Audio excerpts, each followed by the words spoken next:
Hi. What's going on, guys?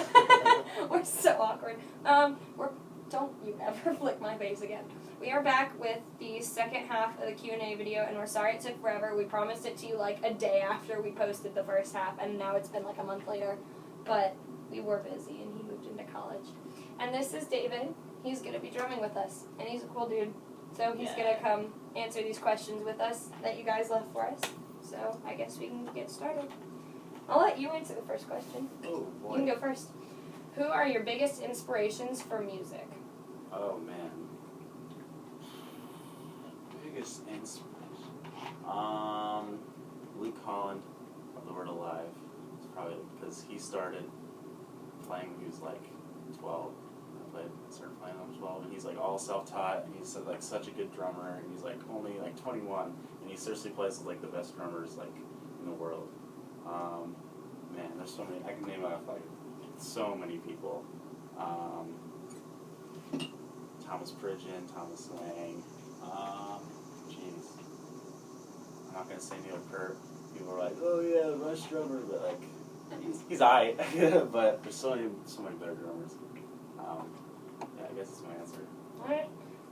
My biggest inspirations for music are Jenna McDougall from Tonight Alive, Hayley Williams from Paramore, and Tay Jardine from We Are the In Crowd, and Lynn Gunn from Paris. And that's about it. My biggest inspiration in general for life is Tom DeLonge. Knew that was coming.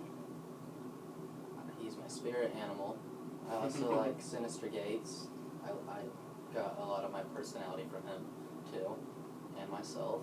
I mixed those when I was young. And yeah, I just like other stuff, too. You know? You don't waste any time with being stupid in a good way. I feel like you just insulted me. No, like the good stupid that I call you all the time. I like Blink 182. Okay. Did your phone just die? Okay, no, it locked. Okay, I was going to say if it died, I was going to be pretty mad. Will you keep the acoustic sound, or will you possibly integrate an electric guitar into future covers and original pieces? Yeah. That's why we got him. We're going to try to get a full band. We can do both, though. Yeah. If you wanted to. One thought we had is we're working on a cover right now of Lies by Beautiful Bodies, but there's a really cool guitar solo, and I had the idea of doing it, the three of us, like an acoustic cover with the, what's it called? Cajon. A cajon. I'm learning. With the cajon, and then like right when the guitar solo comes, just stopping, having him pick up an electric guitar and play the electric guitar solo, and then go back to acoustic. I'm down with that. I feel like that would sound cool. So yeah, I mean the answer to that's pretty much yes. We want a full band by like December. October, November.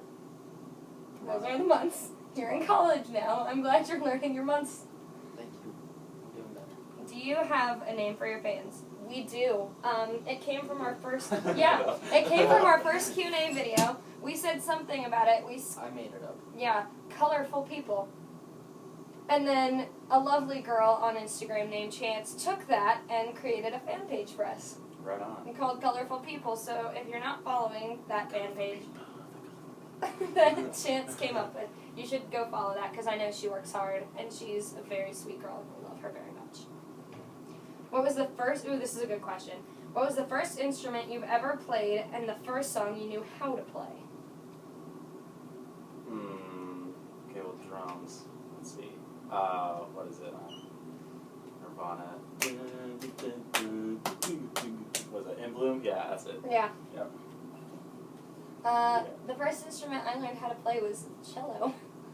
Really? Yeah. Do you still play? I wish. The elementary school I went to required that you learn how to play a band or stringed instrument in 4th and 5th grade. Wow. Like, required you to, and you could pick anything you wanted, and I thought the cello was kind of cool. And so the first song I learned how to play was probably whatever they forced me to play something easy. I have no idea. But I wish I still played, but stringed instruments like that are expensive, and that's not my kind of music anymore. I learned the recorder, and I could play Hot Cross Buns. Very impressive. I never learned to play the recorder. You missed out. Good times in 2nd grade. Went on the road. This was working out. No one was hiring. What makes your band strive? For I feel greatness? like you guys should answer that.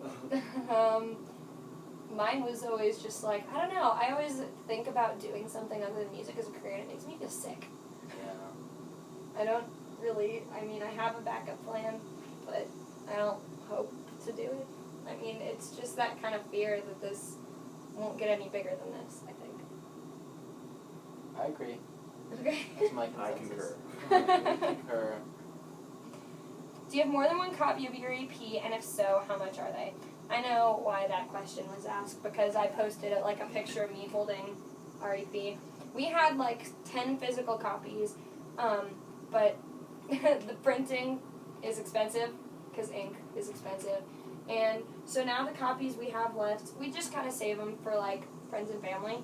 Like my brother is in his 20s, and I saw him at a family reunion, and he was always like really supportive of this, so I gave him one. And so you can buy them on iTunes and Google Play, and that's like I think $2 because that's what iTunes and Google Play charge.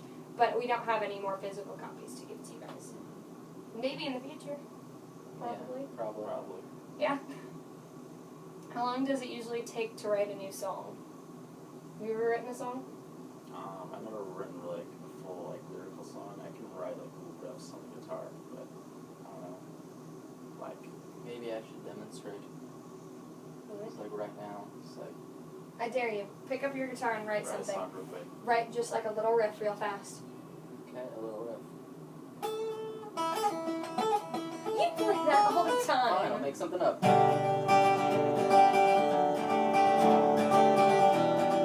Oh, I like this. We should keep this. Is that polite? Like how we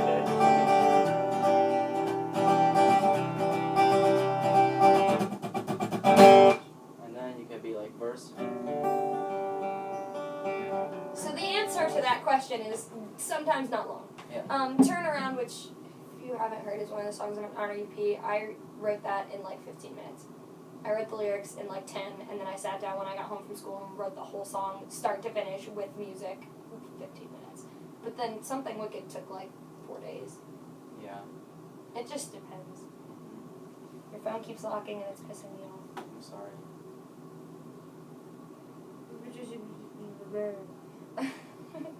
Who's the band that influences your music the most? Wait, what was it? Who is the band that influences your music the most? Kanye West. Wrong. Not Kanye West. You misinformed me. What? I don't think there's one answer to that, because I think we all bring our own stuff to the table. Yeah.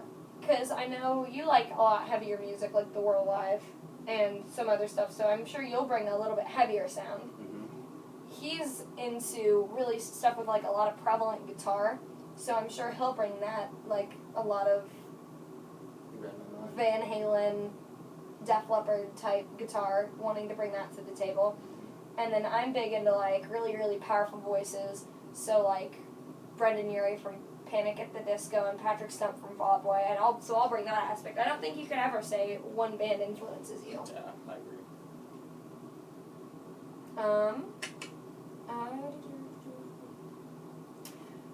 When are you guys coming out with new music? Our goal for that was, like we said, trying to get a full band by December, and we decided before he came along that if by December we didn't have a full band, we would just keep writing, or start writing with whatever we had, because we got asked to play a show in Louisville, Kentucky in the spring, and we wanted to have a few new original songs to play. So whether we have a full band or not, we'll start writing again in December. So I would say expect new music probably next summer, or maybe early fall. On iTunes at least. Yeah.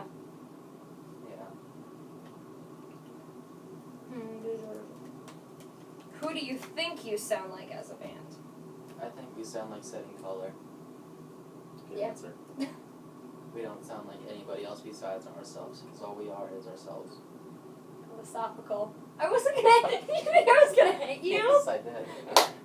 I just looked at the camera and then you're like, gonna slap me. I will not hate you. I'm so used to that. No, I'm kidding. Just kidding. I feel I don't know attacked. if you leave that in there. That was a joke. Who do you want to sound like? These were all your sister. I want to sound like Setting Color. There you go, Katie. Do you plan... This is another one of Katie's. Do you plan on becoming more famous if you have the chance? Really? No. We'll just No, stay thank you. playing. We're going to degress. We'll just get slowly smaller. We'll start like killing off our fans till we're done. That's with kind of this. sick. Oh, man. Never say that again. This is weird. It's okay. It's okay. Okay, that was wrong. I'm Yeah, sorry. You're weird. What are your dreams other than music? Just music. Yeah. I mean, like, once it was Power Ranger, but I mean, like, obviously that's not gonna happen. I thought that so. too once. Yeah. I did too. I remember getting made fun of in elementary school because everyone is like, "You're a girl, you can't like Power Rangers." You have to be a damn Barbie. That's what they told you. Yeah. I tried to act all shocked, but yeah. Yeah. Well, I mean, my dream is music. I mean, I have my backup plan. I'd like to, I mean, if I can't do music, I'd like to be a therapist because I like helping people a lot. But dream is music. Last night I had a dream. I was in a pasture. It was weird, They're but about to go Martin Luther King on us. I thought you were, see, I should know you better, but I thought you were about to go Les Miserables and start quoting I Dreamed a Dream. see, all of you already have too high expectations for me. I'm not a person to have high expectations for. Did you hear about the new rule about Warped Tour? Have you heard about this rule? You have to be now 21 or older to play Warped Tour or to be on any of the crew. Really? Yeah. That's interesting. Because I work at, I already told you I worked at Clips. Yeah. And you have to be 18 to do the local stuff. And when you're on a road tour, you're working it. So I don't know what they're going to do. That's, We work it. Like, they can't just do it by themselves. Yeah. and see, what about like the bands that people are going to want to hear who might have like band members that are like 19 or 20? That's where fake IDs come in. Honestly, I mean, I can see both sides of that because Warped Tour can get pretty crazy. I can see that side of it. Didn't they try to stop moshing? Like, Yeah. LOL. Yeah. Seriously. Yeah. The signs that say no moshing as I go to see the Amity Affliction and about die. The craziest thing about Warped Tour is that a bottle of water costs $5-6. Yeah. And Mountain Dew costs $7. But no, I mean, I think it's kind of dumb because there are so many talented young musicians that now won't be able to share their art with people because that's what I love about Warped Tour is that whole music scene. It's not about a lot of mainstream music where it's about money and fame. This kind of music is kind of known for it being about the art and wanting people to feel things. And I mean, there are bands in this genre of music that'll leak their own albums. It's just like, you don't have to pay for this. We just want you to like our music. So yeah, I think it's dumb. I was always wanting to play Warped Tour. That was our goal. So I guess that's not happening for another few years. Maybe there should be a Warped Tour for young people. Maybe this should be like an anti-Warped Tour. Warped Tour Like, Junior. Warped Tour Junior. Yeah, where Setting Color can play with all the bands from Nickelodeon and Disney. We'll play on Yo Gabba Gabba, like My There we Chemical go. Romance. Last question. How did you come up for the lyrics for Weird Science? Well, yeah. I wrote the lyrics. Turn Around. I wrote that song. This is a good story. I wrote that song because my best friend Emily, who hates getting called out about the fact that this song is about her, but I do it anyway because it makes me laugh. She pissed me off, so I wrote a song. It just came out like British. No, she made me mad, and then what's funny about that story though is I had a teacher. So at my school, you're allowed to have phones in class and use your phones in class as long as, teachers set their own rules. Like sometimes it's, hey, as long as you're not really doing anything, like, oh, we have 15 minutes left in class and I'm done lecturing, be on your phone, I don't care. And a lot of teachers don't care if you're on your phone, like, when a test is over, because there's nothing to do. And I had one teacher that was like, absolutely not touching your phone. It made me mad. And so they don't want you to be texting people answers. So I put my phone on airplane mode and pulled up the notes section to write a song, literally hoping that this teacher would be like, you need to put your phone away. And I'd be like, I'm writing a song, not cheating, go away. Like, I sat and wrote it in that class for that reason, because I have authority issues, and I hate being told what to do. But yeah, that was Turnaround. And then Something Wicked is about my dad, because we're not very close, and I'm always going to love my dad very much because he's my dad, but sometimes he gives me issues, and it makes me mad, and he makes me feel like things are my fault. And so I was basically like, you know what, I'm going to stop thinking that everything's my fault, because it's pretty much yours. She wasn't going to be a victim of that assault. Did you just reference our own song? Yeah, because you did too. You were like... No, I didn't. Yeah, because you said he had you thinking, like, ew, it was your fault. So you basically did it, and I just, like, tied it all in together. That was... I'm kind of ashamed now. You didn't even know you were doing it. No, I didn't. Alright, well, I guess that's it. Didn't we have one question about Brendan Urie? No. Oh. That was in the first part of the Q&A. Yeah, someone asked if my favorite band of literally all time, they were like, if you had a chance to collaborate with them, would you do it? And I'm like, no. Like, I've only devoted my heart and soul to them for the last 5 years, but I'd skip that chance. I would No thanks. collaborate with the Brobacks or whatever. The Brobacks? Like the Brobacks, yeah. Collaborate with them. They're not together anymore. I collaborate with Dallin Weeks. You're gonna piss off Panic at the Disco fans if you keep talking. I'm sorry. Alright, well, I guess that's it. Thank you. Bye.